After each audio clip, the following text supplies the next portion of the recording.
Fala, gente linda! Hoje eu trago para vocês uma aula com conteúdo muito bacana para você que sonha em tirar a tão afamada nota 1000, ou pelo menos chegar ao 900 mais, que é o nosso propósito e o nosso compromisso com você. E esta aula foi feita justamente para que a gente possa dar dicas, estruturas estratégicas, falar de um projeto estratégico que funciona bastante, de maneira significativa para os meus alunos e com certeza vai funcionar para vocês também. Então, quer saber como tirar uma nota máxima? Vem comigo e acompanhe essa aula até o final.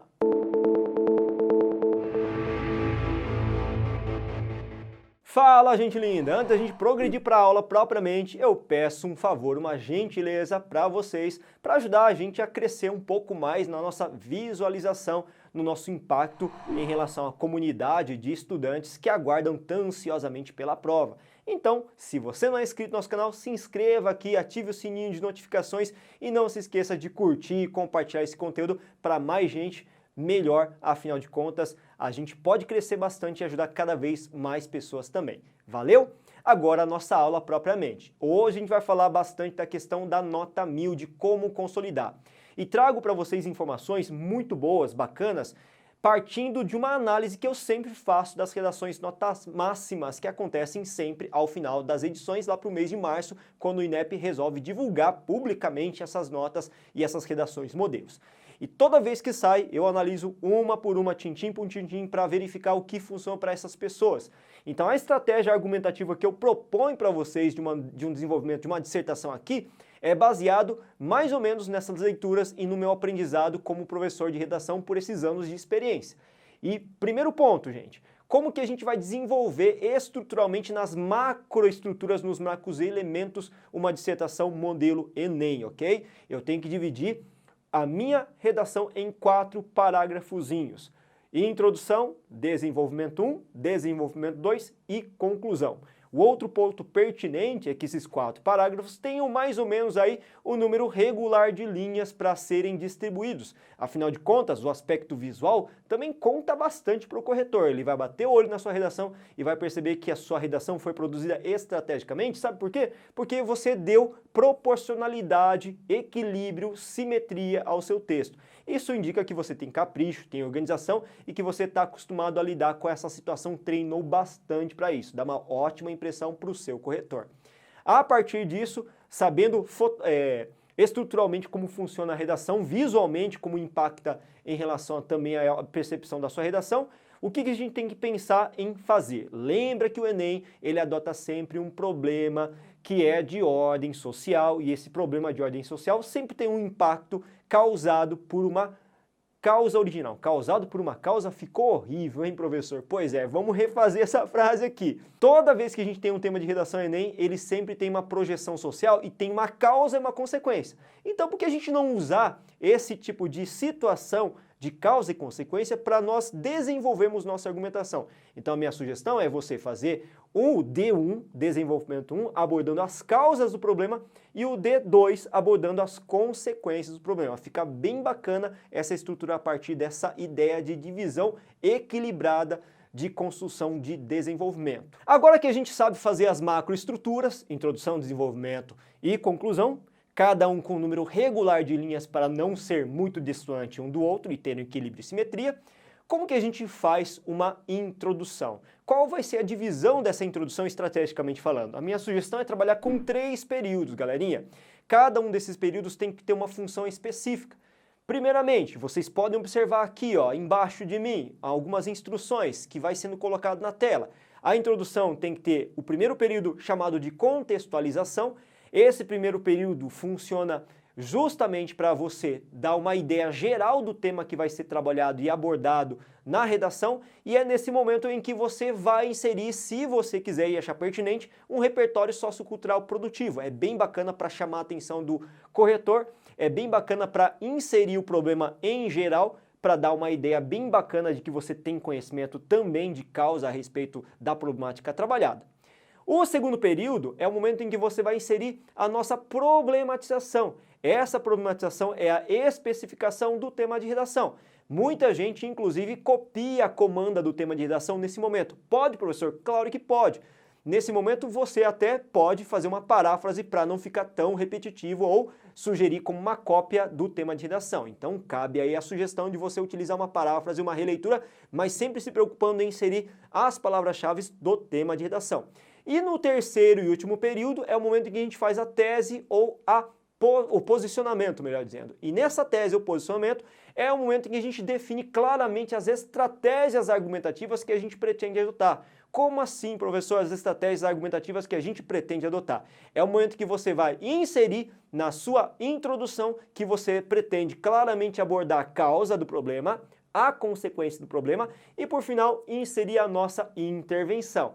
Isso é bacana porque faz com que você se comprometa em trabalhar especificamente causa no D1, consequência no D2 e, obviamente, inserir a intervenção, dando a ideia também de um texto muito bem planejado estrategicamente que o corretor ama de paixão. Galerinha, para exemplificar essa ideia da introdução feita em 3 períodos, eu trouxe para vocês um modelinho, um exemplo. Sobe a editor para o pessoal ver.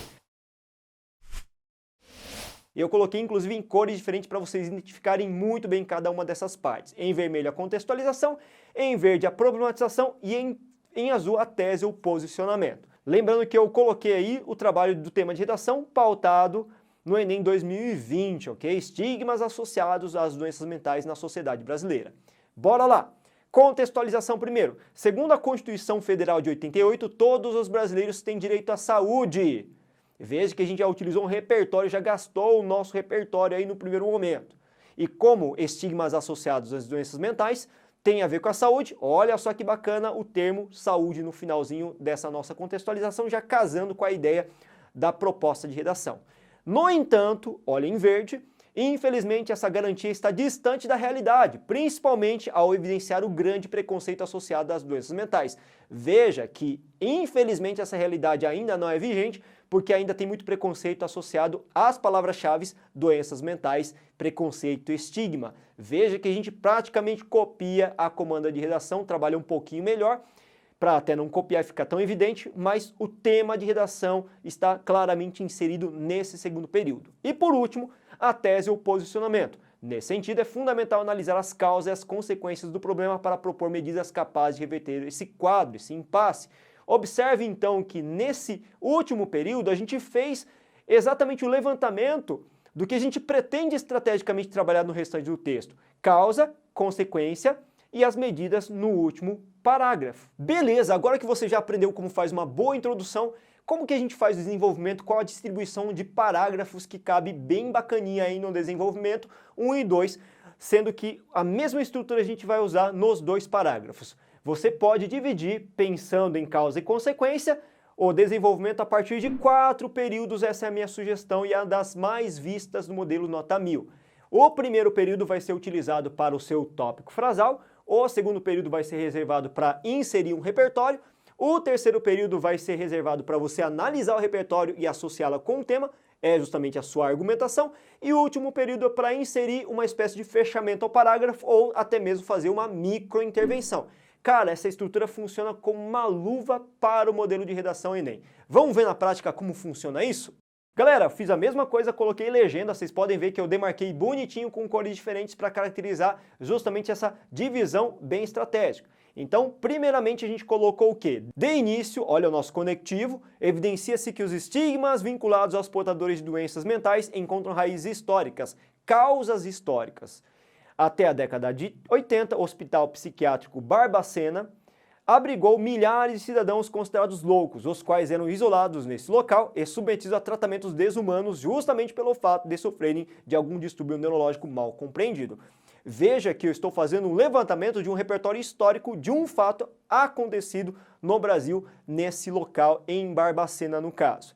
Repertório. A partir desse momento que a gente ensina o repertório, o nosso próximo período, o terceiro, que é baseado na argumentação, vai se encarregar principalmente de fazer a análise do repertório associando ao tema na atual conjuntura. Veja, passados alguns anos, esse episódio obscuro da psiquiatria brasileira permanece vivo ao se constatar que muitos são obrigados a conviver com a intolerância diante da falta de entendimento dessas patologias. E por último, para fechar o parágrafo, nós temos a conclusão desse parágrafo em preto. Logo, o elemento conectivo que é conclusivo, é muito perceptível que o cerne do problema deriva de uma segregação histórica que repercute tragicamente na atual conjuntura. Então, nesse primeiro parágrafo de desenvolvimento, ficou claro e nítido a preocupação em recrutar repertório e também uma argumentação que respondesse, que atendesse ao meu tópico frasal, que aborda as causas históricas comprometidos com a minha introdução que eu fiz lá no comecinho, a minha tese, beleza? Olha que bacana a estratégia. Agora vamos para o D2. Além disso, é importante estipular um levantamento a respeito das consequências degradantes aos pacientes que sofrem com as doenças mentais. Veja que o meu tópico frasal está falando das consequências degradantes aos pacientes.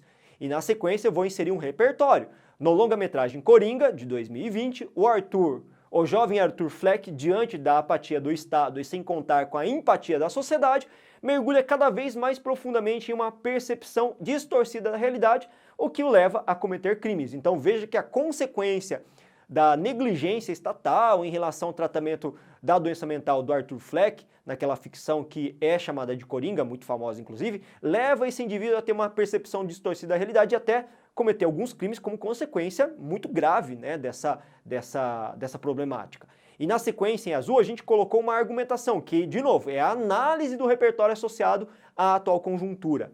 Embora ficcional, o filme ilustra as consequências brutais ao não se tratar devidamente os distúrbios neurológicos, fazendo com que muitos, diante da letargia de políticas públicas, tenham a sua sanidade debilitada, o que acomete não somente o indivíduo, mas todo o conjunto de pessoas próximas, já que o enfermo potencializa os sintomas das patologias e as famílias são igualmente prejudicadas. Perceba então que em azul a gente traz uma análise desse repertório falando que isso acontece na atual conjuntura e é pior porque as consequências estão intimamente associadas ao indivíduo que sofre e também com a família que sofre juntamente com esse indivíduo. Dessa forma, fechamento, é notório que os danos interferem diretamente na dinâmica social, um fechamento para o parágrafo. Agora que a gente já viu a introdução, desenvolvimento 1 e 2, chega a nossa afamada conclusão. Vale lembrar que nós temos uma aula específica falando da intervenção nota máxima, como adquirir. Então, segue o vídeo aí no nosso canal que você vai ter essa informação a partir dessa aula específica sobre o assunto, beleza?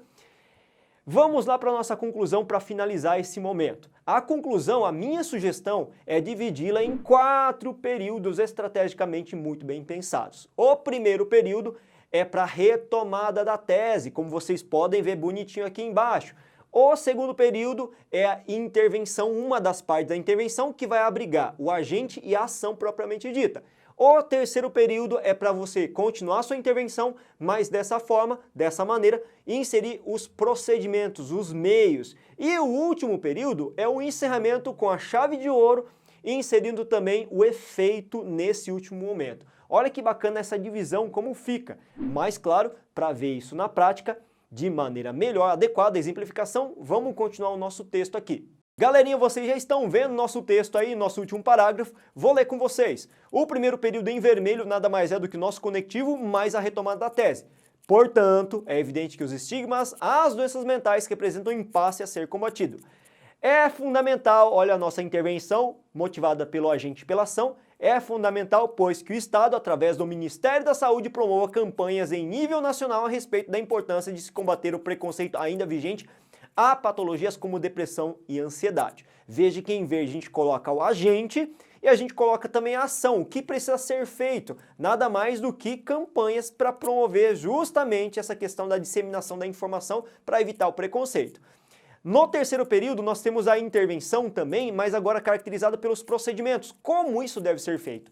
Isso deve ser concretizado por meio de diversas mídias de ampla circulação, rádio, TV e internet, com o protagonismo de artistas e influenciadores que mobilizem uma reflexão ampla na sociedade. Então, por meio da TV, por meio da internet, por meio do protagonismo de artistas que podem encampar essa conscientização ampla da sociedade. E, por último, fechamento com chave de ouro, desse modo, a médio prazo, muitos brasileiros poderão ter a dignidade assegurada e a garantia à saúde será finalmente preservada de acordo com a Carta Magna. Vocês viram esse finalzinho? Esse finalzinho, ele faz com que o seu texto seja fechado com glória, com satisfação, numa referência clara ao começo do texto a sua introdução. Lembra que na introdução a gente citou justamente a Constituição, a nossa Carta Magna, causando esse efeito de fechamento de texto cíclico bem planejado. Gente linda, maravilhosa do meu coração, meus queridos alunos, gostaram do nosso vídeo? Se vocês curtiram, não se esqueçam de curtir aqui também, compartilhar, escrever, dar um recadinho sobre o que você mais gostou da nossa aula, qual a sua nota depois que você realizou o nosso Enem, se realmente as nossas dicas ajudaram vocês a progredirem no processo de construção de texto. A sua ajuda, os seus comentários, o seu compartilhamento é fundamental para a gente crescer junto. Valeu, galerinha, até a próxima aula e bons estudos!